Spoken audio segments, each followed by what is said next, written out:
Yes, so hello everyone, Hitesh here, and today we're gonna talk about the movie called Assassin's Creed 2016. ये एक धमाकेदार action movie है जो कि एक सेम नेम की गेम फ्रेंचाइजी पर बेस्ड है। इसे पर्सनली मैंने भी खेला है और शायद आप में से भी कई सारे लोगों ने इस गेम को खेला होगा। ये मूवी मेरी सीरीज ऑटेक्स यानी कि ऑन डिमांड एक्सप्लेनेशन की 50th यानी कि 50वीं मूवी है। इस सीरीज में मैं हमेशा बेहतरीन CGI, VFX और दमदार स्टोरी लाइन वाली मूवीज को ही ऐड करता हूं। तो अगर आपकी भी कोई फेवरेट मूवी हो जिसका एक्सप्लेनेशन आपको देखना हो तो मुझे कमेंट सेक्शन में #ऑडेक्स और उस मूवी का नाम लिखकर बताना बिल्कुल मत भूलिएगा। So now without wasting any time चलिए आते हैं इस कहानी की मेन स्टोरी लाइन की तरफ। कहानी की शुरुआत में हमें एंडलूसियस स्पेन 1492 का वक्त दिखाया गया है, जहां एप्पल ऑफ ईडन को पाने के लिए दो बड़ी एसोसिएशंस आपस में भिड़ चुकी हैं, जिनका नाम है असैसिन्स क्रीड और टेम्पलर्स। ये लड़ाई आज से नहीं बल्कि सदियों से चलती आ रही है, जिसमें टेम्पलर्स का मानना है कि एप्पल ऑफ ईडन में इंसान की नाफरमानी यानी कि सभी डिसओबीडियंस का बीज है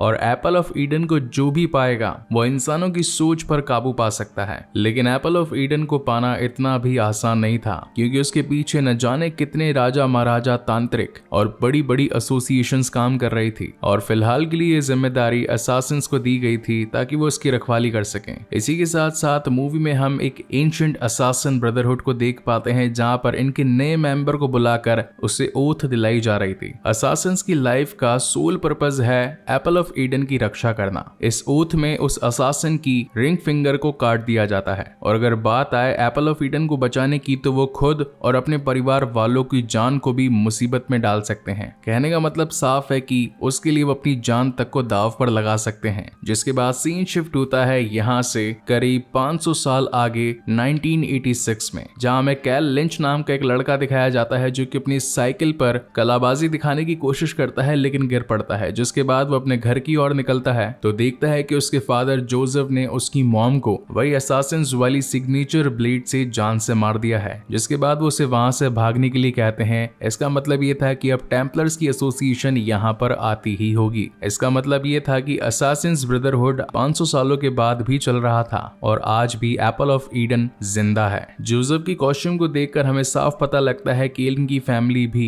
असैसिन्स ब्रदरहुड में कभी काउंट हुआ करती थी और ये लोग आज भी एप्पल ऑफ ईडन की रक्षा कर रहे हैं। जिसके बाद कैल वहां से भाग जाता है और टेम्पलर्स आकर जोसेफ को मार देते हैं। जिसके बाद सीन शिफ्ट होता है टेक्सास में और ईयर दिखाया गया है 2016, जिसके अंदर ये मूवी भी रिलीज हुई थी, यानी कि ये कहानी के अकॉर्डिंग इसका प्रेजेंट टाइम है। कैल लिंच जो कि इस वक्त एक बहुत बड़े जेल में होता है और उसे एक मर्डर का इल्जाम होता है और आज उसे मौत की सजा सुनाई जानी थी। यहाँ एक पादरी आते हैं और उसके सभी गुनाहों को माफ कर देने के लिए भगवान से प्रार्थना करते हैं। जिसके बाद उसे एक चेंबर में ले जाया जाता है और पूरी बॉडी पर बेल्ट बांधकर उसे एक मशीन पर लेटा दिया जाता है, जिसमें से अब मर्क्यूरी उसकी बॉडी में इंजेक्ट किया जाना था। वहीं हम एक लेडी को भी देख पाते हैं जो कि दूर खड़ी उसे घूर रही थी। रूल्स एंड रेगुलेशन की माने तो यहाँ पर कैल की मौत लिखी थी, मगर उसे सिर्फ बेहोश किया गया था और जब उसकी आंख खुलती है तो वो अपने आप को एक फैसिलिटी में पाता है जहां उसकी मुलाकात सोफिया से होती है। वो उसे बताती है कि तुम्हें सिर्फ बेहोश किया गया था, दुनिया के लिए तुम मर चुके हो मगर हमारे लिए बहुत काम के साबित होगे। मैंने तुम्हारी जान बचाई मगर उसके बदले तुम्हें मेरा भी एक काम करना होगा।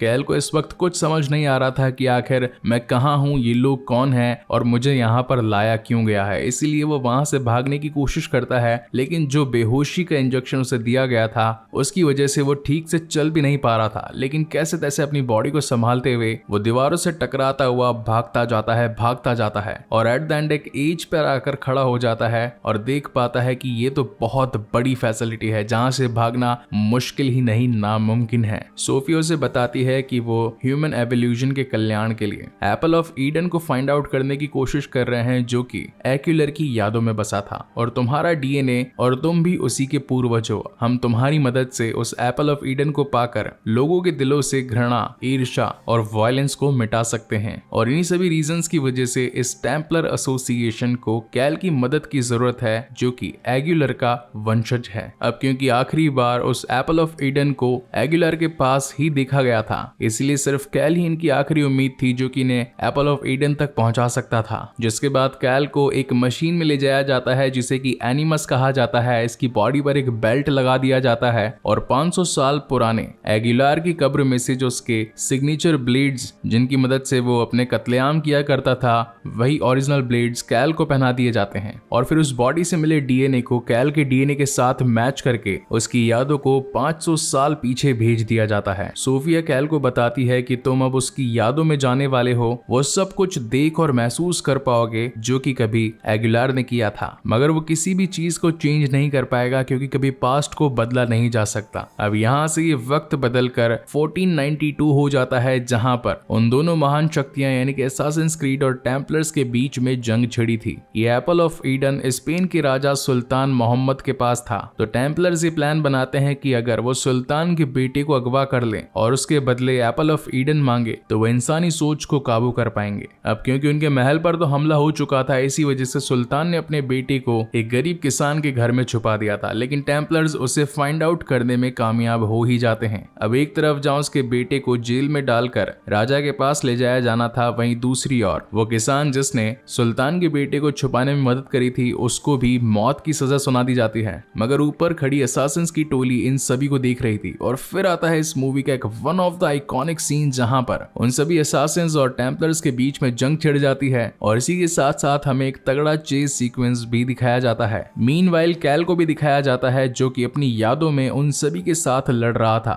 रथ को चलाती एगुलर की फ्रेंड सुल्तान के बेटे को बचाने की कोशिश करती है, मगर कुछ टेम्पलर्स आकर उसे भी परेशान करते हैं, लेकिन एट द एंड एगुलर वहां पर पहुंच जाता है और एक मोमेंट पर आकर अपने हैंड आर्मर से एक रोप फेंकता है जिसकी मदद से वो और सुल्तान का बेटा बच जाता है, लेकिन टेम्पलर के लोग उसे पकड़ ही लेते हैं। ये सेमिल्यूशन आगे बढ़ ही रहा होता है, लेकिन प्रेजेंट में कैल की तबीयत बहुत ज्यादा खराब हो जाती है। सोफिया इस बात को जानती थी कि हमें उसकी यादों में इतना भी नहीं घुसना चाहिए कि कहीं प्रेजेंट टाइम में बॉडी जो सब कुछ झेल रही है वो पूरी तरीके से डैमेज हो जाए, इसीलिए एनिमस से उसे निकाल कर वापस ले आया जाता है। लेकिन कैल की बॉडी पर इतना बुरा असर पड़ता है उस एनिमस का कि उसे अपने सामने अपना पास्ट यानी कि एगुलार दिखाई पड़ता है। यहाँ सीन शिफ्ट होता है इस टेम्पलर फाउंडेशन के मेन लीड की ओर जो कि था एलन रिकिन, और सोफिया इसी की बेटी थी जो कि आकर उसे बताती है कि हमने कैल के डीएनए को एगुलार के डीएनए के साथ मैच किया और हम 100% श्योर हैं कि वो अपने पास्ट में एगुलार ही था जिसने की उस एप्पल ऑफ ईडन को छिपाया था। हम अपनी मंजिल के बहुत करीब हैं उसे पाने के, जिस पर एलन बहुत खुश होता है और ये खबर जाकर अपने इन्वेस्टर को देता है जो कि खुद एक गवर्नमेंट ऑफिसर होती है और इसका नाम होता है काय। वो एलन को इस मुकाम तक पहुंचने की बधाई देती है, लेकिन इसी के साथ साथ ये भी कहती है कि उसे 7 दिनों के अंदर एप्पल ऑफ ईडन चाहिए। अगर ऐसा नहीं हुआ तो अभी तक जो एलन की फाउंडेशन को फंड जा रहा था वो सब कुछ रोक दिया जाएगा। वहीं दूसरी ओर कैल से मिलने के लिए सोफिया उसके चेंबर में आती है। कैल को तो उस पर गुस्सा आ रखा था, इसलिए वो उसे जान से मारने की कोशिश करता है, लेकिन सोफिया उसे कहती है कि मुझे मारकर तुम वैसे भी यहाँ से निकल नहीं पाओगे। तुम्हारे मन में इस वक्त कई सारे सवाल होंगे कि आखिर 500 साल पहले तुम कौन थे, ये एप्पल ऑफ ईडन क्या है, हम तुम्हें यहाँ पर क्यों लेकर आए हैं और अब तुम्हें इस जगह से निकलने के लिए क्या करना होगा। अगर मुझ पर विश्वास करते हो, इन सभी सवालों के जवाब पाना चाहते हो तो मुझे छोड़ दो। हालांकि कैल ऐसा करना तो नहीं चाहता था, लेकिन उसे इस जगह से निकलना भी था, इसीलिए वो उसे छोड़ देता है और उन सभी सवालों के जवाब पाने के लिए क्यूरियस हो जाता है। जिसके बाद वो उसे एक अपनी रिसर्च लैब में लेकर जाती है और बताती है कि जिस तरीके से तुम्हारे फादर जोसेफ ने तुम्हारी मॉम को मार दिया था, उसी तरीके से मेरी मॉम को भी एक असासिन ने मार दिया था। ये जो गुस्सा, घृणा, बदला, ये सब कुछ इंसानी सोच में बसा है। अगर हमें एप्पल ऑफ ईडन मिल जाए तो हम उस सोच को काबू करके शांत और बेहतर बना सकते हैं। वहीं पर एप्पल ऑफ ईडन का एक छोटा नकली प्रोटोटाइप भी था जिसे देखकर सोफिया बताती है कि आज से 500 साल पहले जो तुम्हारा पूर्वज यानी कि एगुलार था, उसने ही इसे एक ऐसी जगह छुपा दिया जिसे आज तक कोई ढूंढ नहीं पाया। खैर इस वक्त कैल को कुछ समझ नहीं आता और वो कहता है कि मुझे भूख लगी है। जब वो खाना खाने के लिए जाता है तो उस हॉल में उसे कई और लोग भी मिलते हैं जिन पर ऑलरेडी ऐसे एक्सपेरिमेंट हो चुके थे, यानी कि उन्हें भी एनिमल्स में भेजकर उनकी न्यू बॉडी को उनके पास्ट वाली बॉडी के डीएनए से मैच किया गया था। यहाँ मूसा कैल का स्वागत करता है और बताता है कि मैं भी एक असासिन था और आज से करीब 200 साल पहले मर चुका था। मैं आपकी ही टीम में था और मेरा काम भी एप्पल ऑफ ईडन को बचाना था। मैं आपका स्वागत करता हूँ, यहाँ पर चिकन बड़ा अच्छा मिलता है। जिसके बाद कैल भी वहां पर चिकन ही ऑर्डर करता है। यहाँ पर कुछ और असासिन्स भी थे जो कि आकर कैल को बताते हैं कि आप एगुलार हैं और आपका मकसद एप्पल ऑफ ईडन को बचाना था। इन लोगों के हाथ में कैसे भी वो एप्पल ऑफ ईडन नहीं लगना चाहिए, वरना इंसानी सोच बर्बाद हो जाएगी। या एलन आकर अपनी बेटी सोफिया को बताता है कि हमें कैल को वापस एनिमस में भेजना होगा जितना जल्दी हो सके उतना जल्दी, क्योंकि मेरे पास में वक्त बहुत कम है। अगर हमने जल्द ही एपल ऑफ ईडन काय को नहीं दिया तो वो हमारी फाउंडेशन को रुकवा देगी और हमारा बहुत बड़ा लॉस हो जाएगा। जिस पर सोफिया कहती है कि एक बार एनिमस से वापस आना मतलब अपनी मौत को दावत देना है। बॉडी पर लकवा मार सकता है, हाथ पैर भी टूट सकते हैं, यहाँ तक कि दिमाग पूरी तरीके से पैरालाइज हो सकता है। हम अभी इस वक्त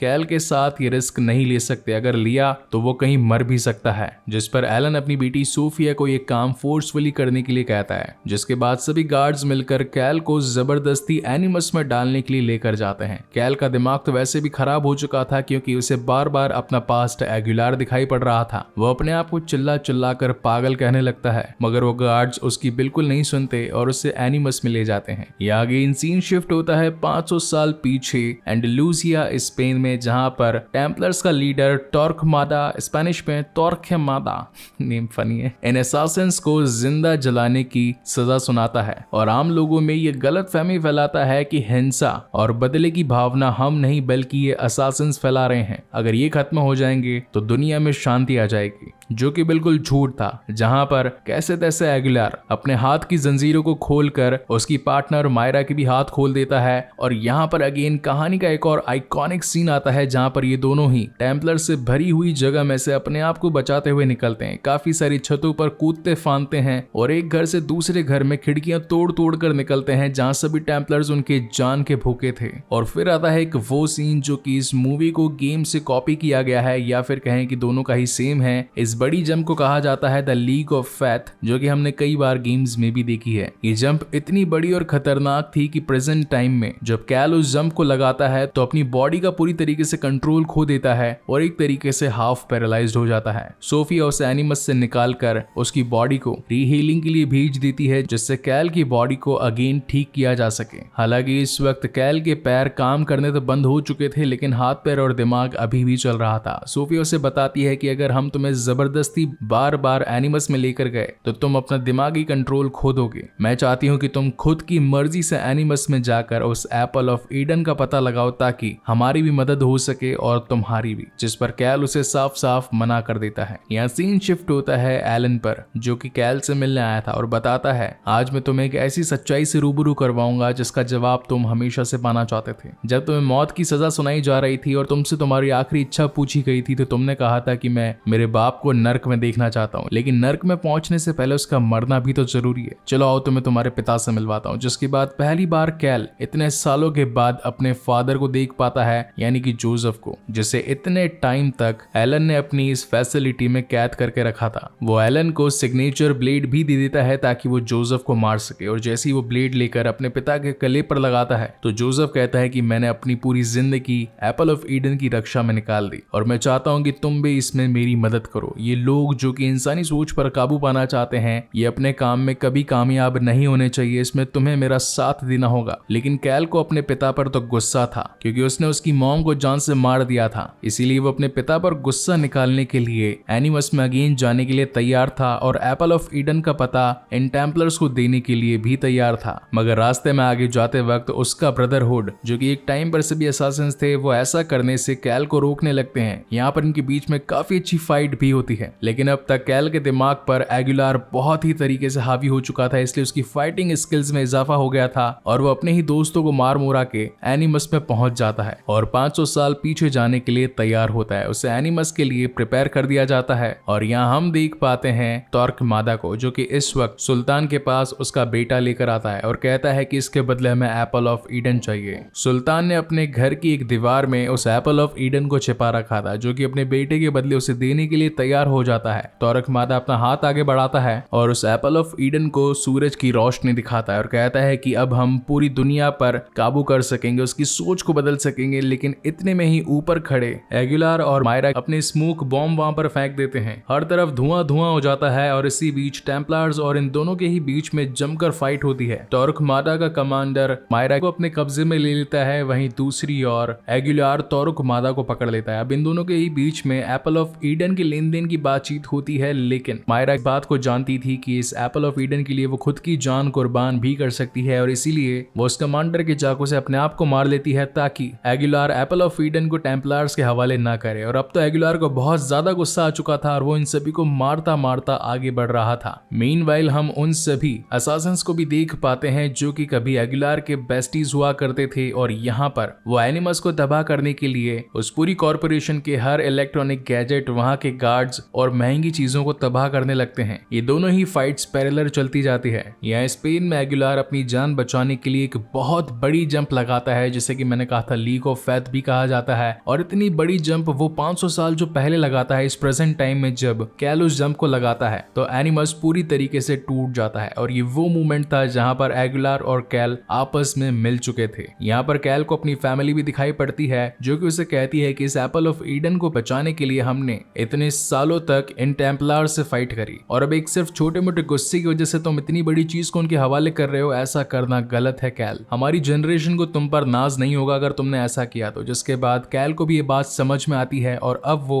एप्पल ऑफ ईडन को टेम्पलार्स की जगह अपने ही एसोसिएशन यानी कि असासिन्स क्रीड को संभलाने में लग जाता है। यहाँ पर उसके बाकी के साथी भी आ चुके थे और उन्हें भी अब पता लग चुका था कि कैल उन टेम्पलार्स के साथ नहीं बल्कि हमारे ही साथ है, यानी कि उनका पुराना एगुलार वापस आ चुका था। और अब ये सभी मिलकर वहां के गार्ड्स को खत्म करके सोफिया और एलन को रोकने की कोशिश करते हैं, क्योंकि जिस वक्त कैल अपने 500 साल पुराने वाले पास्ट में था तो उसने स्पेनिश में कहा था कि ये एप्पल ऑफ ईडन वहां मिलेगा जहां से अंधेरे का अंत और रोशनी की शुरुआत होती है, जो कि रिलेटेड था क्रिस्टोफर कोलंबस की कब्र से। इसीलिए एलन अपनी बेटी सोफिया को लेकर वहां से चॉपर की मदद से बाहर निकल जाता है। हालांकि कैल अपने पूरे ताकत और दमखम से उन्हें पकड़ने की कोशिश करता है, लेकिन जब तक छत की चोटी पर पहुंच पाता ये लोग हेलीकॉप्टर लेकर वहां से निकल चुके थे। अब यहाँ टेक्सास से सीन शिफ्ट होता है स्पेन में, जहां पर ये लोग पहुंच चुके थे क्रिस्टोफर कोलंबस की कब्र के पास और इन्हें उनकी कब्र में से मिलता है असली एप्पल ऑफ ईडन, जिसके अंदर इंसानी सोच को काबू करने की ताकत थी। अब जैसा कि काय और एलन दोनों ही टेम्पलार थे और इस दुनिया को झुकाना चाहते थे सभी लोगों की सोच पर काबू करके, इसलिए आज वो एक बहुत बड़ी मीटिंग रखते हैं जिसके अंदर पूरी दुनिया से काफी जगहों के टेम्पलार्स आए थे। और जैसे ही उन सभी के सामने एलन उस एप्पल ऑफ ईडन को प्रेजेंट करता है और बताता है कि अब हम सबकी सोच को काबू कर पाएंगे, उतने में ही पीछे से